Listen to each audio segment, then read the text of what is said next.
Okay dear student, आज हम पढ़ेंगे एक समान विद्युत क्षेत्र में विद्युत द्विध्रुव में बल युग्म आघूर्ण। ठीक है।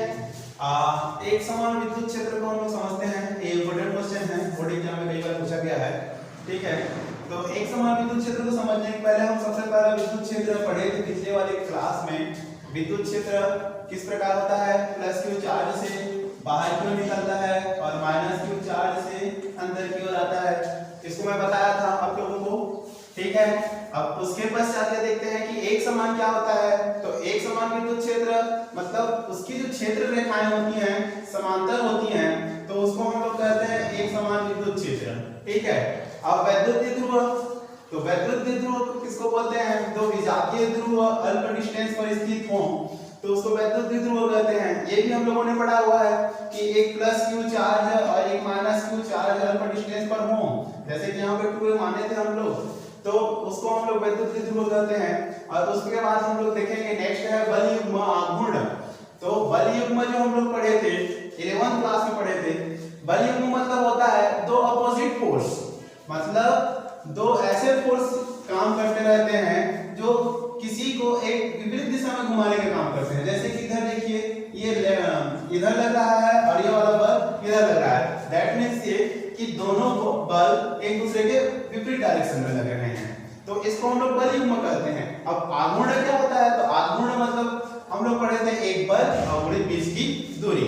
अब इसको हम लोग कैसे बनाएंगे, तो देखिए माना कि लिखना कैसे है, तो इसको स्टार्टिंग करेंगे। माना कि एक समान विद्युत क्षेत्र जिसमें एक विद्युत द्विध्रुव उपस्थित है, जिसमें बल युग्म प्लस QE और माइनस QE कार्य कर रही है, जिस पर बल युग्म आघूर्ण बराबर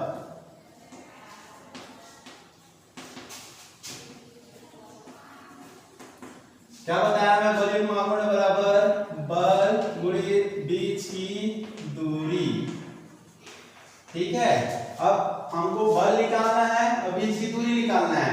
तो बल बराबर हम लोग पढ़े थे विद्युत क्षेत्र बराबर बल बटे आवेश। ठीक है, तो यहाँ पे F इज इक्वल टू आ जाएगा Q इंटू E, ये बल हो गया। अब हमको दोनों के बीच की डिस्टेंस ज्ञात करना है, तो सबसे पहला नामांकन कर लेते हैं। प्लस Q को A लेते हैं, माइनस Q को B लेते हैं, और यहाँ दोनों को आगे की ओर बढ़ाने पर जहाँ पे क्रॉस सेक्शन मिलता है उसको P लेते हैं, जिससे हमको एक ट्रायंगल फाइंड आउट होता है, ये वाला ABP, और यहाँ पे एक एंगल बना हुआ है देखिए थीटा। ठीक है, अब यहाँ देखते हैं तो ये वाला बल और ये वाला बल दोनों के बीच की दूरी AP है। AP मतलब लंब, और हम लोग लंबवत दूरी लेते हैं, ये लंब है और ये कर्ण है और ये है आपका आधार। ठीक है, अब हमको लंब ज्ञात करना है, तो लंब ज्ञात करने के लिए कौन सा फार्मूला लगेगा, साइन थीटा वाला। तो sine theta is equal to AP upon 2a, मतलब लंब बटे कर्ण। ठीक है, तो AP बराबर आ जाएगा आपका 2a साइन थीटा। अब बीच की दूरी फाइंड आउट हो गई, बल फाइंड आउट हो गई, दोनों को हम लोग मान रखते हैं, तो आएगा आपका tau is equal to QE into 2a sine theta. ठीक है, अब हम लोग पढ़े थे P is equal to 2AQ। ठीक है, कौन से में पढ़े थे, वैद्युत द्विध्रुव आघूर्ण, जिसे हम लोग किससे डिनोट करते थे, P से, और P बराबर होता है 2AQ। तो यहाँ पे 2A भी है, यहाँ पे Q भी है, तो उन दोनों के जगह पे हम सब्स्टिट्यूट कर देंगे इसको, तो टाउ इज इक्वल टू आ जाएगा P into E sine theta. अब साइन थीटा को हमको हटाना है, तो यहाँ पे वेक्टर लगाएंगे, वेक्टर मतलब सदिश, तो सदिश लगाएंगे तो ये आ जाएगा P क्रॉस E, ये आपका आघूर्ण आ गया। ठीक है, अब इसी में इसको लिख लीजिए, इसी में नेक्स्ट टॉपिक आएंगे कि वैद्युत द्विध्रुव में बल युग्म को एक समान विद्युत क्षेत्र में वैद्युत द्विध्रुव को घुमाने के लिए किया गया कार्य।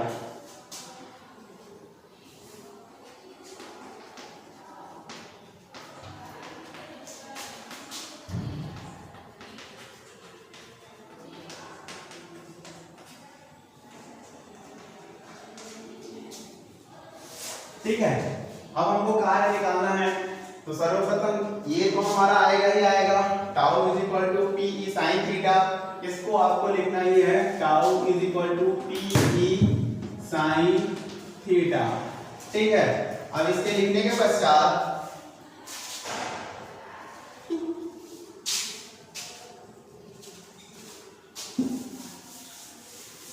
सर्वप्रथम इसको एक छोटे एंगल पर घुमाएंगे। छोटे एंगल कौन सा? डी थीटा एंगल पर घुमाने के लिए किया गया कार्य।